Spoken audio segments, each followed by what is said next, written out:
Olá, queridos seguidores aqui do canal Juliana Bertolozzi.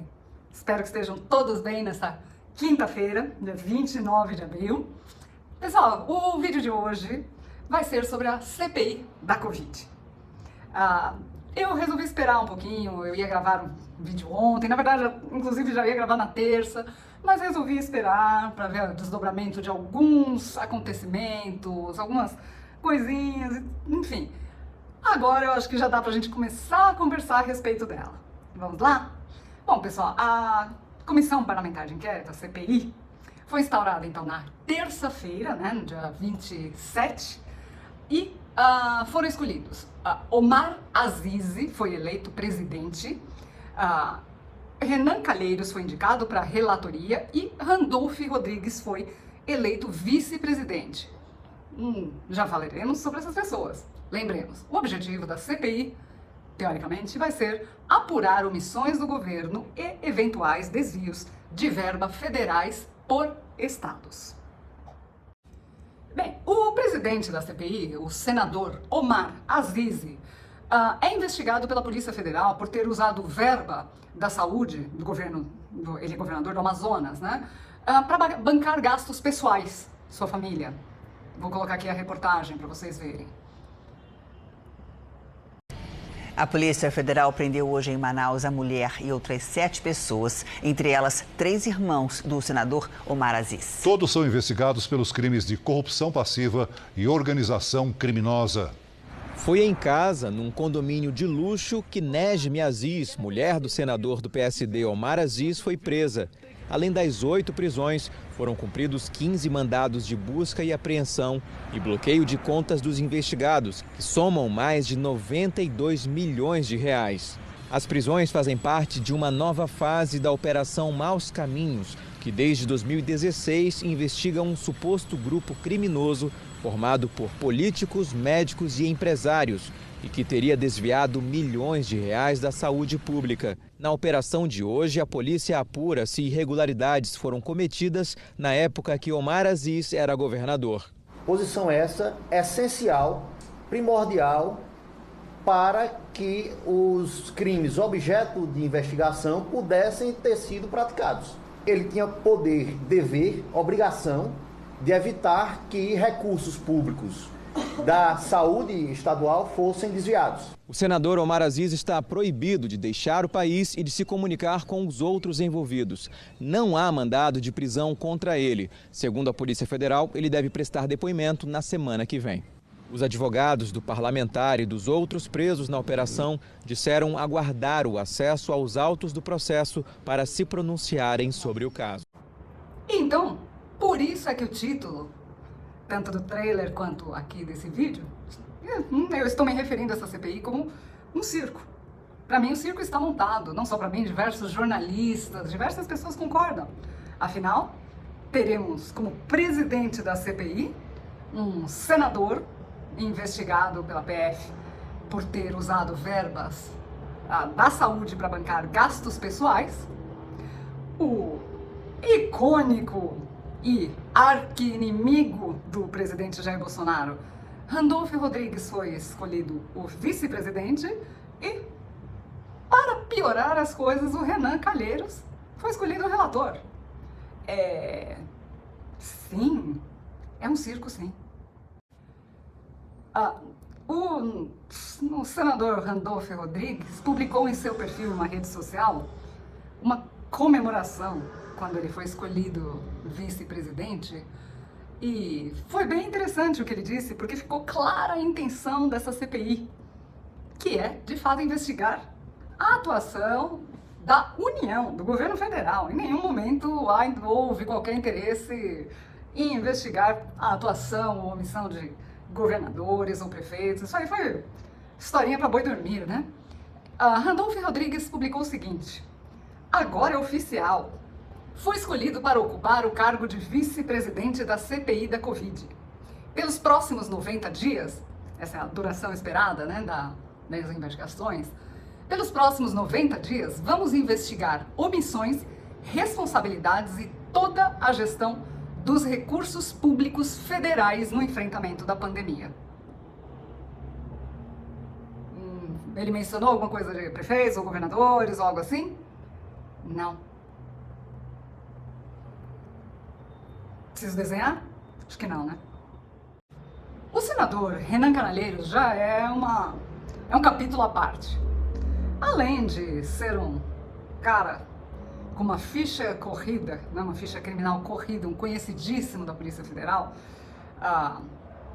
e ainda ser investigado e ter sido investigado em diversos processos, por exemplo, na Lava Jato, ele foi indicado no principal inquérito, né, do quadrilhão, né, para descobrir se os políticos formaram uma organização criminosa para desviar recursos da Petrobras.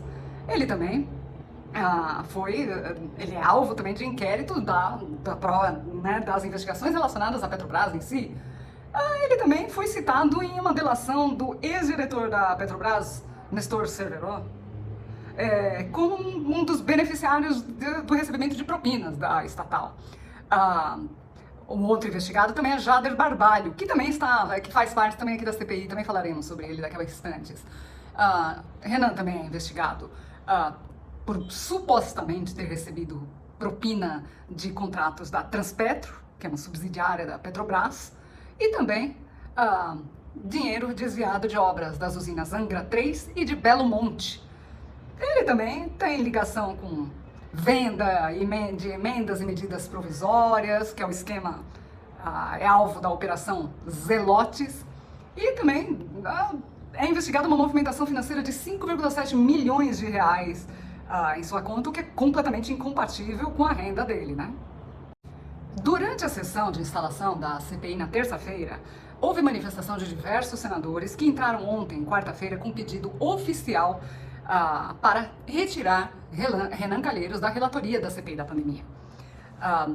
Na verdade, os senadores a quem eu me refiro são Marcos Rogério, do DEM, Jorginho Melo, do PL e Eduardo Girão, do Podemos. Eles apresentaram ontem, na quarta-feira, dia 28, um mandado de segurança ao STF para tentar tirar o senador Renan Calheiros da comissão parlamentar de inquérito, né, da pandemia. Esses parlamentares também integram o colegiado e o argumento é o seguinte: Renan Calheiros tem relação de parentesco de primeiro grau com possíveis alvos da investigação, portanto, deveria ser impedido. Afinal, Renan Calheiros é pai do governador de Alagoas.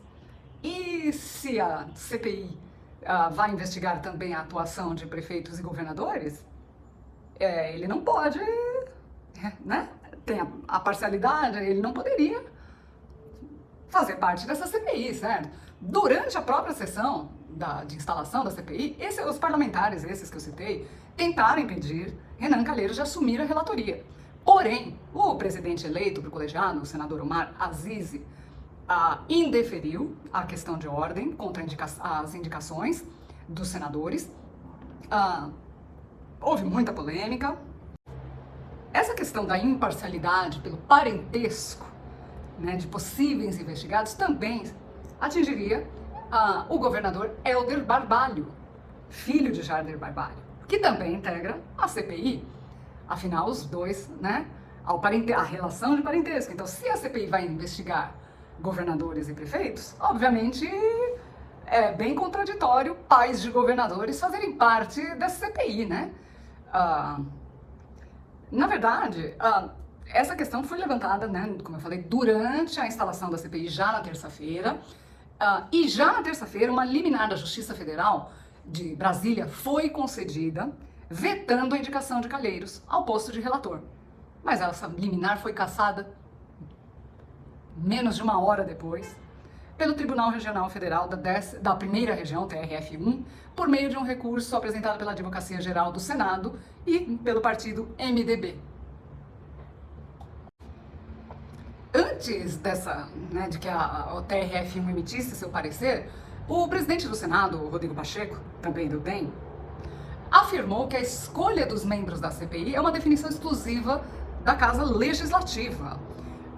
Pacheco disse que a escolha de um relator cabe ao presidente da CPI por seus próprios critérios. Trata-se de uma questão interna corpóreis do parlamento, que não admite interferência de um juiz. A preservação da competência do Senado é essencial ao Estado de Direito.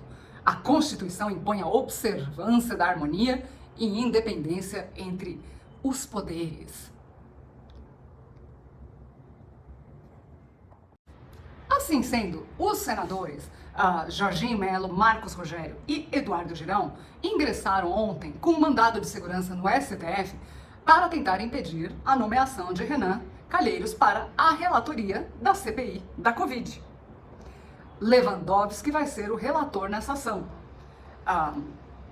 Então, já podemos esperar, né, que isso vai demorar um pouquinho, né, para ser analisado, né, porque o argumento dos senadores justamente é esse: eles solicitam ao Supremo o impedimento da participação de qualquer parlamentar que tenha relação de parentesco de até 3º grau com eventuais investigados na CPI. E no caso, Renan Calheiros tem relação de parentesco de 1º grau com possível investigado, assim como Jader Barbalho, né? Então, enfim, agora é sentar e esperar, né? As questões a serem feitas, né, as investigações a serem conduzidas por essa CPI já fazem parte de um documento e incluem acusações como: por que o governo federal recusou 70 milhões de doses da vacina da Pfizer? Eu acho que qualquer um que tiver 2 neurônios, um pouquinho de lembrança, talvez se recorde que as condições que a Pfizer ofereceu na época, não me responsabilizo, não sei sobre os testes, não sei os efeitos colaterais nem a curto nem a longo prazo, mas vocês se responsabilizam por completo, tá? E aí o governo optou por não fazer a compra naquela época. Bem, faz parte aqui da CPI dizer que o governo foi negligente com o processo de aquisição e desacreditou a eficácia da Coronavac.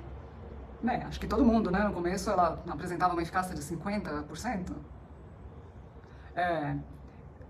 Diz aqui que o governo minimizou a gravidade da pandemia, promoveu outros tipos de tratamentos sem evidências comprovadas. O governo entregou a gestão do Ministério da Saúde durante a crise a gestores não especializados, ou seja, houve uma militarização do Ministério da Saúde. O governo não promoveu campanhas de prevenção à Covid, o governo demorou a pagar auxílio emergencial, faltaram insumos, o governo falhou na implementação de testagem, o governo não foi transparente, atrasou a instalação do Comitê de Combate à Covid, não cumpriu as auditorias do TCU durante a pandemia. O documento chega a afirmar que o Brasil se tornou o epicentro da pandemia e um covidário de novas cepas, porque o governo não agiu. Os generais Pazuello, Braga Neto e outros militares não apresentaram diretrizes para o combate à Covid. O presidente Bolsonaro teria pressionado os ministros da saúde que já saíram do cargo, Mandetta e Nelson Taix, para obrigá-los a defender o uso de outros medicamentos, fabricou e disseminou fake news sobre a pandemia por intermédio do seu gabinete do ódio. Isso aqui está no documento das acusações contra o presidente. E é aí que eu digo, parece que vão colocar o nosso presidente em um pelotão de fuzilamento, né? Olha, pessoal, eu só quero lembrar aqui que, inclusive, eu fiz um vídeo sobre isso, noticiando que o governo federal comprou, num consórcio, comprou diversas vacinas para o combate à Covid, totalizando 562,9 milhões de doses. Ou seja, né, daria para, como eu mesma falei no vídeo, daria para vacinar 2 Brasis. Foram contratadas vacinas aqui da Fiocruz, né, que são produzidas em parceria da AstraZeneca com a Oxford, né, foram 224,4 milhões de doses. A vacina do Butantan, que é a Sinovac, 130 milhões de doses. A vacina Precisa, que é feita por um laboratório da Índia, 20 milhões de dólares. A União Química, parceria, é um laboratório da Rússia, 10 milhões. A Pfizer, sim, chegaram a um consenso, foram adquiridas 100 milhões de doses, tá? A Janssen Farmacêutica da Bélgica, 38 milhões de doses. Inclusive, o Brasil vai receber hoje, às 19 horas no aeroporto de Viracopos, em Campinas, o primeiro lote com 1 milhão de doses de vacinas da Pfizer. O Ministério da Saúde comprou 100 milhões de doses da Pfizer e até junho devem ser entregues no mínimo 13,5 milhões de doses. Então, dizer que o governo não fez nada, além de mais um dado aqui, em 20 dias, e isso foi publicado no dia 20 de abril, ou seja, durante todos os 20 primeiros dias do mês de abril, foram aplicadas mais de 15,1 milhões de doses de vacinas, o que equivale a uma média diária de 756,6 mil doses por dia, certo? E isso aconteceu pela 5ª vez no mês. O Brasil aplicou 1 milhão de vacinas em 24 horas, 5 vezes em um mês só. Foram 5 recordes em um só mês. Acho que esses números aí também devem ser lembrados, né? Ontem, o Clube Militar divulgou uma nota criticando as decisões do STF e da CPI do Covid. Muito interessante, que eu faço questão de ler aqui na sua íntegra. O nome do texto são reflexões sobre o poder das trevas no Brasil. O texto criticou a instalação da CPI da Covid, responsável por apurar ações e possíveis omissões do governo federal e eventuais desvios de verbas federais para o enfrentamento da pandemia. O documento diz até, temos os Marcolas e Fernandinhos Beiramar investigando. É verdade, né? O resultado dessa investigação, todos já sabemos. Culpar o presidente por aquilo que não o deixaram fazer, diz o documento. Afinal, pessoal, lembremos aqui, o Supremo Tribunal Federal proibiu expressamente Jair Bolsonaro de interferir nas decisões de prefeitos e governadores no combate à pandemia e em seus respectivos municípios e estados. Leio aqui a nota, né, a íntegra da publicação do Clube Militar, titulada O Poder das Trevas no Brasil. O Brasil é a pátria do Evangelho. Natural, portanto, que o poder das trevas queira destruir nossa nação. Evidente que, embora muitos acreditem literalmente nesta citação, ela abre-se em nosso pensamento tão somente para sintetizar o momento que atravessa nosso país. Afinal, como muitos dizem, bastou a eleição de um presidente que acredita em Deus para que todo o inferno se levantasse contra ele. Os acontecimentos protagonizados nos últimos 2 anos pelo STF e pelo Congresso Nacional bem demonstram essas afirmações. O Estado Democrático de Direito, que pressupõe respeito às leis vigentes, particularmente a Constituição Federal, só serve para aulas em cursos universitários, porque na prática não é respeitado pelo Legislativo e Judiciário. Normas processuais sofrem mudanças de interpretação para atender a réus poderosos. Se não consegue inocentar o bandido de estimação, basta encontrar subterfúgios para anular processos, a ponto de um ministro do STF afirmar que o combate à corrupção é prejudicial ao país, pois causa prejuízos maiores que a própria corrupção. Esquece esse senhor que, com sua capa preta, bem lembra as trevas que representa, que o prejuízo não contabilizado nesse seu nefasto voto diz respeito a investidores que retiram seus recursos de países.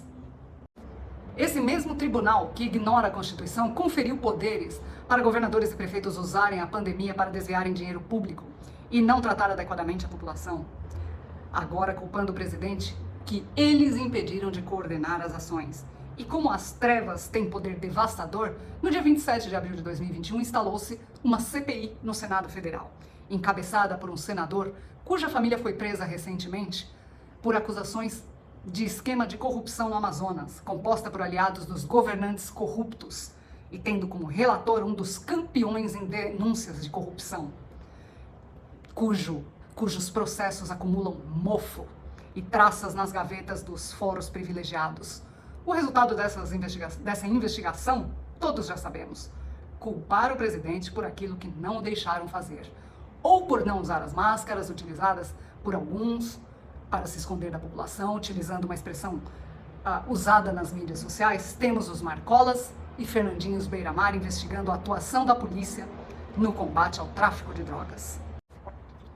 Um certo ex-presidente condenado por corrupção, mas que está em campanha representando as trevas, acostumado a mentir mundo afora, declarou que nossa Suprema Corte é acovardada. Claro que é mais de uma de suas mentiras. Os integrantes têm muita coragem, pois criaram sua própria Constituição Federal e se autoelegeram presidentes da República. Acovardados por conveniência de terem seus processos engavetados. São os nossos senadores que não iniciam processos contra aqueles ministros que cometem crimes de responsabilidade, como escrito na Constituição Oficial vigente. Acovardados são os nossos congressistas, que também, por interesse próprio, não aprovam prisão em primeira ou segunda instância, como ocorre no mundo inteiro. Acovardada é a população que aceita o cerceamento de suas liberdades pétreas passivamente. Acovardada é a extrema mídia, que, para ajudar o poder das trevas, tenta destruir a reputação de um presidente democraticamente eleito, disseminando notícias distorcidas e, às vezes, falsas. Acovardados são os que defendem a liberdade de expressão, desde que o dito seja favorável à ideologia destrutiva que pregam. Acovardados são os que usam suas canetas de luxo para tentar calar os apoiadores da verdadeira democracia, que lutam pelos seus direitos listados no artigo 5º da Constituição Oficial vigente, uma garantia inquestionável de um país genuinamente democrático. Acovardados são aqueles que, não satisfeitos com a facada, querem sangrar o presidente eleito até a morte.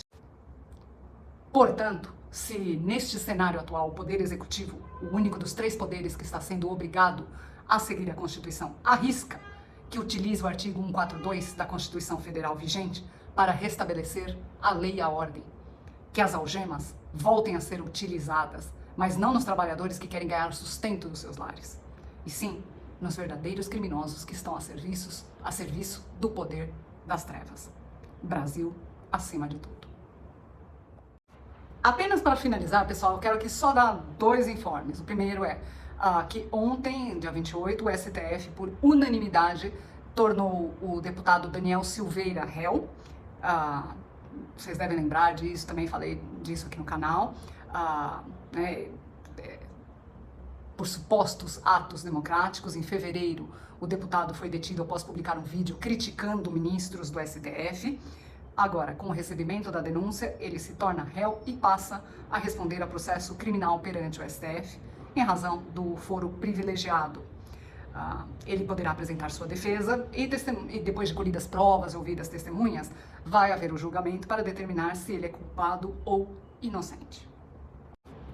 Por último, eu quero falar aqui mostrar também o vídeo, sobre a reação de Jair Bolsonaro sobre a CPI, né?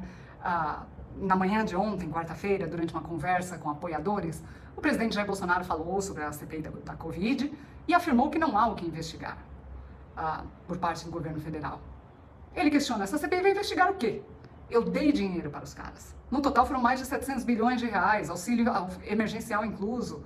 Muitos roubaram dinheiro, desviaram, e a CPI vai investigar a minha conduta? Questionou ele. Segue o vídeo aqui, pessoal, com as palavras do nosso presidente. E, amigos, assim que tivermos atualizações, notícias atualizadas sobre a CPI, algum desenvolvimento, alguma coisa, trarei para vocês. O primeiro a ser ouvido será o ex-ministro da Saúde, Mandetta. Ele vai ser ouvido na terça-feira.